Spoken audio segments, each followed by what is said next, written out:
venez de dire, il n'y a pas eu de montage, le constat d'huissier le prouve, il n'y a pas ce mot montage dans le constat d'huissier. Monsieur Cohen, vous avez un don, je pense que vous pourriez être politique, parce que vous avez un don absolument incroyable pour éviter de répondre à mes questions. Les débats lors de la commission d'enquête parlementaire sur l'audiovisuel public n'ont pas manqué de tension depuis son ouverture. Dernier rebondissement, son président, le député Horizon du Calvados, Jérémy Patrier-Létus, a indiqué ce mardi 23 décembre avoir suspendu l'envoi des convocations aux auditions après une multiplication d'incidents. Une réunion a même été convoquée le 6 janvier. Dans un communiqué, Jérémy Patrier-Létus affirme vouloir retrouver un cadre digne, sérieux et respectueux et assure qu'il ne s'agit pas d'une suspension de la commission. Il faut dire que les travaux de cette dernière sont souvent émaillés de tensions entre les personnes convoquées et le rapporteur Charles Laloncle, député de l'UDR. Qu'est-ce que vous répondez très concrètement, au-delà des réponses par écrit, quand vous voyez un appel aux dons politique pour le comité Justice pour Adama, quand vous voyez des posts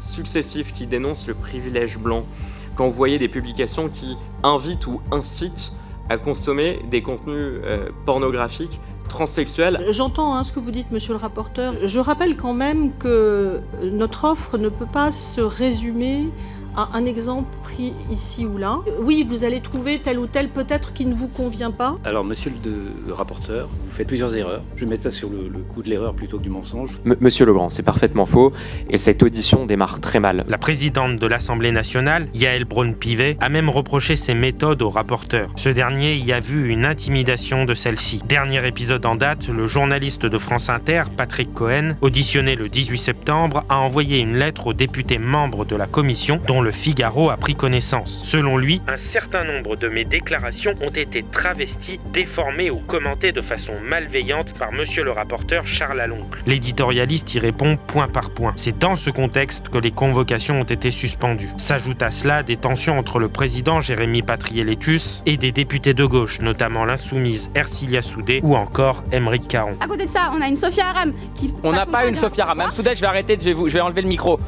Vous faites attention à la manière dont vous parlez. On a une Sophia Aram, on est où ici? On est où ici? On est dans une cour d'école? On est dans l'Assemblée Générale de la France Insoumise? On parle pas des gens en disant on a une Sophia Aram? Mais vous vous rendez compte?